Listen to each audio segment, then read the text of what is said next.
Y'all bear with me a minute. I just took for granted that all of y'all know how to sand stuff, but it dawned on me that maybe you're just starting out and you don't know.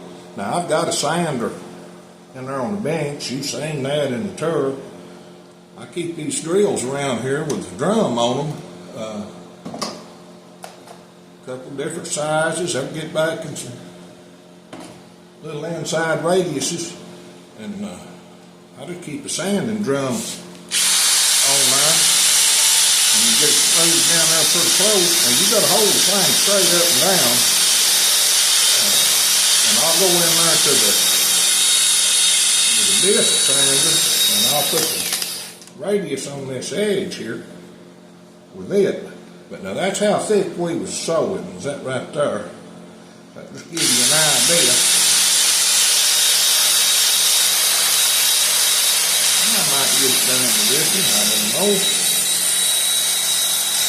It'd be quicker if I went in there. No, I'm gonna get it done with this one.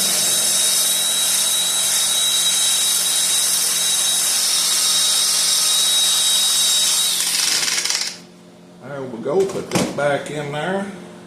Put this right here. Now I'm going to edge this. And can't move the camera, but I'm going to use this old round edger. It's got a fancy name, but it's just an old round edger.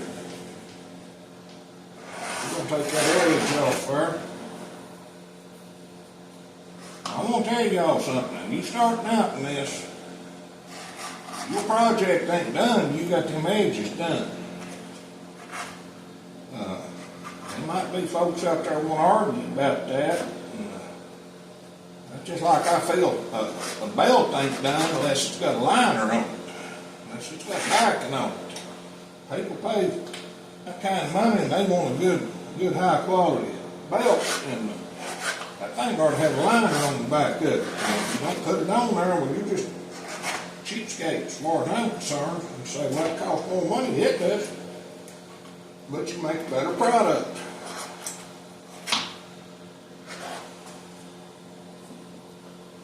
Get this front and back.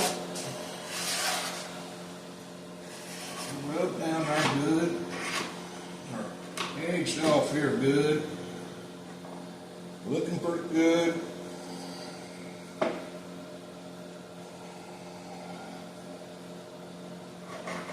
Oh, there's a little rough spot there. I might trim a little bit. We took that right out. Oh, yeah, got a good back now. There's some good edgers out there. I can afford them. So I just make do with what I got.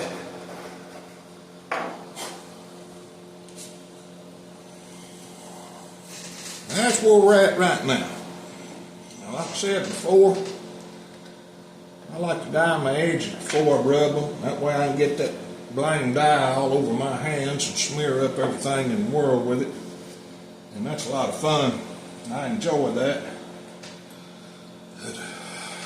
Get you a dauber on there and just make you a good, quick stroke. Do one side of it at a time. You don't want to let that run up on there, and if I daub it up on there, my wife's going to be mad at me because I'm going to say some of them words that she don't want me saying on this camera here.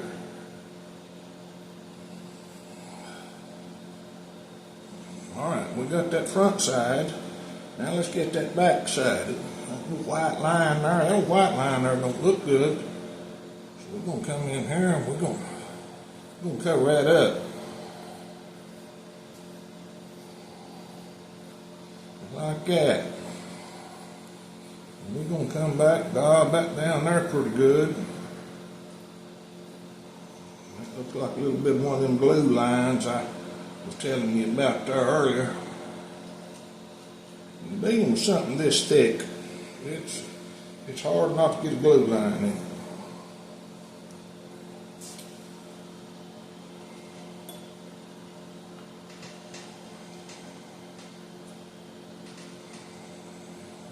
Back side first, because that's the side it's facing.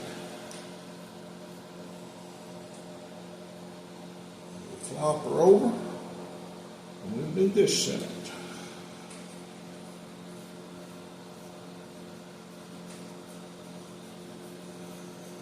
Good dark edge on here, that's what the customer wanted. And that's what I generally put on everything anyhow. Now I know it's boring sitting there watching me do this, but I don't know how to fast forward nothing. And I do take my time with stuff, that's what folks pay me to do.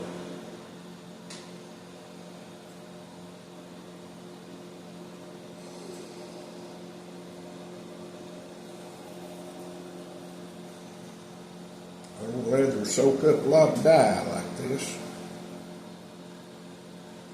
I think we got her. I might put another little daub on that back right there.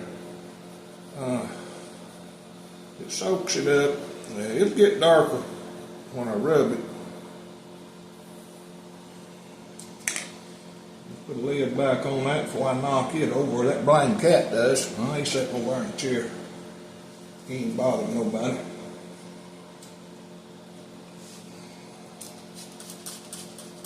Put a little water on here.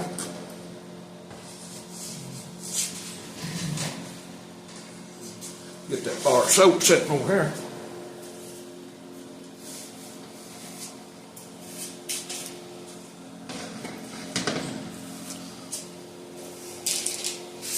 Get that good broke in rag.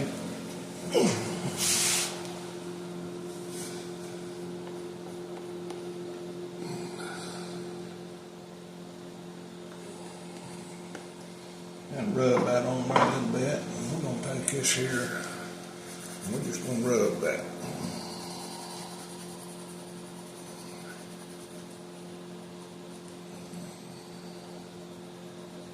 And there's that glue line I was telling y'all about. Get a glue line down in there. It's hard to get it out. Have to sand it out. That's what I'm going to do before I rub any more on that one.